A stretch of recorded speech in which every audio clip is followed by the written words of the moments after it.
All right, what the hell have I done?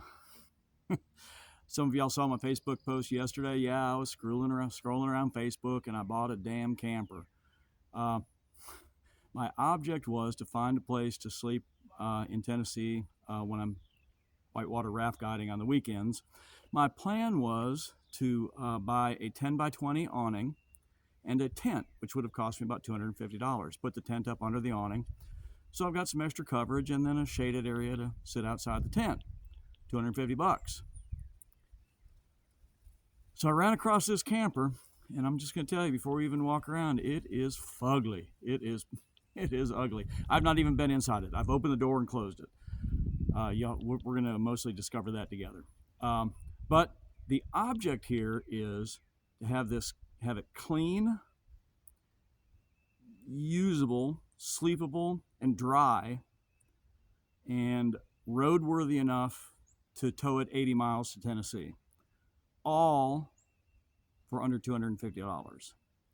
Now, I'm going to have to buy tires for it, probably, and I'm not going to count the tires in the $250.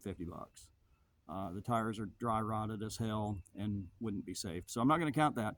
Because listen, if you find a $100 camper, can you spend a couple $100 on it and make it usable, as a guest house or a she shed or whatever? You might not need the tires, so I'm going to look at it as like, what can you make it to make it dry and usable and reasonably safe? So, all right, let's take a tour. Hopefully I can do all this for $250. All right, as you can see, it is filthy. So the first order of business is a really, really good bath. The stone guard, the braces are broken. I actually have two of those already, left over from previous campers. Looks like they might have some water leaks going up there like they tried to previously seal something, so I'm gonna have to look at that. God, this thing's ugly. Holy crap.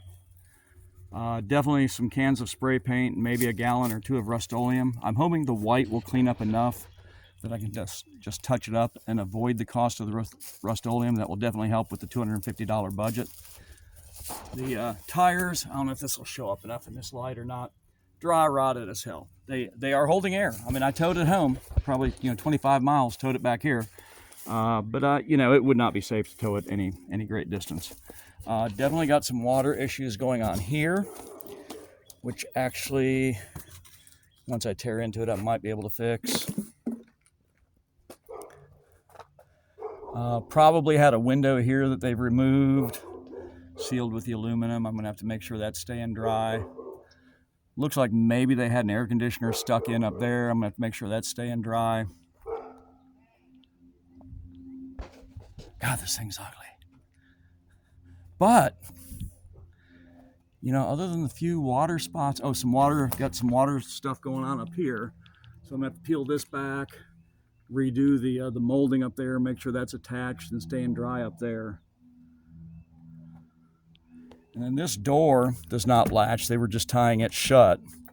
And it's weird that it's like the suicide door that swings open backwards.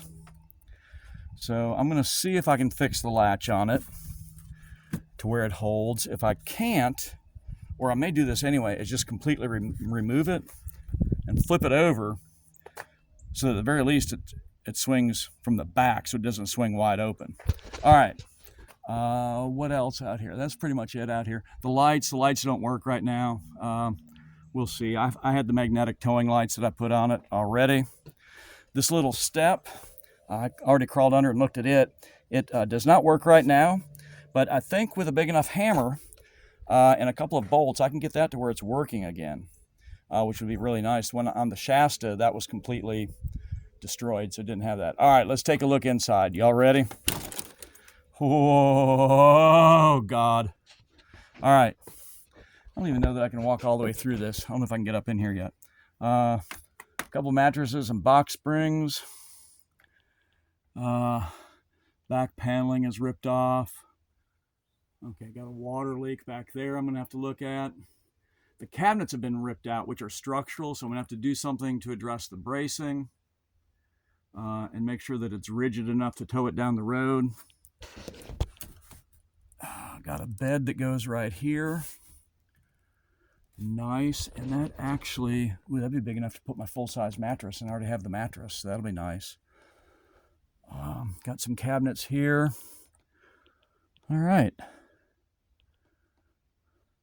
I have no idea if the windows work. We'll figure all that out. Oh, good God. Vent's gone. I'll have to fix that. I've done that before. It's about $30 or so for the new vent. Actually, I got the ladder here. Let's crawl up on the roof. Oh, got a little solar light here too. I just plugged it in. We'll see tonight if it comes on. Oh, it's got the vent. All right, that's good. Oh, it's got a bunch of cracks and holes in it, so that's gonna have to be replaced. No question. Yeah, they've had definitely some previous leaks here that they've patched with Eternabond tape, which is a cheap but not bad way to fix it if you're trying to keep the budget down. The skylight's definitely gonna have to be replaced. It needs resealing around that vent. And I'm gonna figure out what's going on with the water back over there. The old furnace vent. The furnace is gone, so I'm just gonna make sure that's sealed up and closed. But actually, I don't think I ever showed y'all the roof on the Shasta. This is probably in about the same or maybe even better shape than the Shasta roof when I started. So, all right.